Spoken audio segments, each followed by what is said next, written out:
Hello students, मैं यतेंद्र शुक्ला आज आपको बताने जा रहा हूँ क्लास 10th इंग्लिश सब्जेक्ट की बुक फर्स्ट फ्लाइट का second chapter Nelson Mandela a long walk to freedom के बारे में। ये बात है 10 मई 1994 की, जब नेल्सन मंडेला को दुनिया के हर देश के महान नेता बधाई देने आ रहे थे। जहां प्रोग्राम ऑर्गेनाइज हो रहा था उस जगह का नाम प्रेटोरिया था। इस प्रेटोरिया जगह पर अश्वेत लोग यानी काले रंग के लोग एक स्वतंत्र निष्पक्ष सरकार बनाने जा रहे थे। 10 मई 1994 को नेल्सन मंडेला राष्ट्रपति की शपथ लेने जा रहे थे। शपथ के दिन नेल्सन मंडेला के साथ उनकी बेटी जेनानी और सबसे पहले मिस्टर डी क्लार्क को द्वितीय उपराष्ट्रपति की शपथ दिलाई। फिर मिस्टर थमो मबेकी को प्रथम उपराष्ट्रपति की शपथ दिलाई। फिर नेल्सन मंडेला जी को राष्ट्रपति की शपथ दिलाई।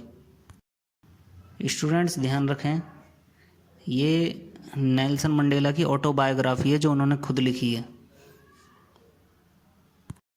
फिर नेल्सन मंडेला जी ने संविधान की रक्षा करने की शपथ ली और लोगों के प्रति भलाई करने की शपथ ली।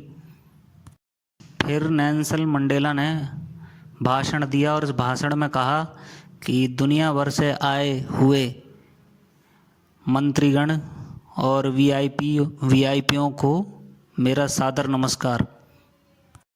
नेल्सन मंडेला जी ने कहा कि यह न्याय और मानव सम्मान के लिए सबसे बड़ी विक्ट्री यानी जीत है और आंतरिक शांति के लिए भी।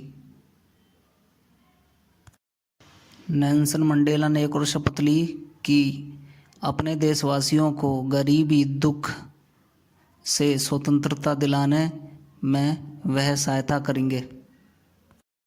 कुछ समय बाद आसमान में प्रदर्शन होने लग गया, यानी जेट फाइटर अलग अलग रंगों से प्रदर्शन करने लग गए और यह अफ्रीकी मिलिट्री के द्वारा नेल्सन मंडेला को सम्मान दिया जा रहा था। मिलिट्री के सभी जनरलों ने नेल्सन मंडेला को सम्मान दिया और उन्हें हैट्स ऑफ किया। इसके बाद अफ्रीकन राष्ट्रीय गान गाया गया। गोरों के लिए नकोसी सिकलल का राष्ट्रीय गान गाया गया और जो अश्वेत यानी काले रंग के लोग थे उनके लिए डाई स्टेम राष्ट्रीय गीत गाया गया। फिर नेल्सन मंडेला अपने विचार रखते हैं, लोगों के सामने भाषण देते हैं कि पहले जो गोरे लोग थे अफ्रीका में वो काले लोगों पर कैसे अत्याचार दुराचार करते थे और इससे बड़ी परेशानी हुआ करती थी वहाँ के लोगों को। उनके राजनीतिक अधिकार आर्थिक अधिकार छीन लिए थे उन्होंने और इसी के लिए यह एक लड़ाई थी और स्वतंत्रता की लड़ाई थी, उन्होंने बताया नेल्सन मंडेला जी ने। नेल्सन मंडेला जी ने यह भी बताया कि जो गोरे लोग थे आम लोग थे वो तो एक बार के लिए स्वीकार कर भी रहे थे काले लोगों को, लेकिन जो राजनीतिक सीटों पर बैठे लोग थे वो काले लोगों को एक्सेप्ट नहीं कर रहे थे, स्वीकार नहीं कर रहे थे और उनके अधिकारों को दिन पर दिन ख़त्म करते जा रहे थे।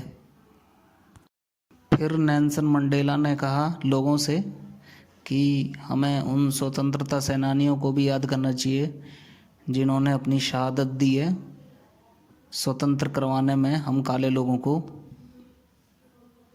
नेल्सन मंडेला ने अपने बचपन की मेमोरी शेयर की लोगों के सामने और नेताओं के सामने। उन्होंने बताया कि वो जब छोटे थे तो उन्हें पता चलता था कि उनके माता पिता किस प्रकार अधिकार से वंचित यानी उनको अधिकार नहीं मिल पाते थे। वह एक आदिवासी का जीवन व्यतीत कर रहे थे, यानी जंगलों से ही लकड़ी लाना, ना कोई काम करना और एक झोपड़ी में रहना, वो भी शहर से अलग। और ये उनको बात बहुत परेशान करती थी। इतना सब कुछ कहकर नेल्सन मंडेला जी ने कहा कि यह सच्चाई की जीत हुई है।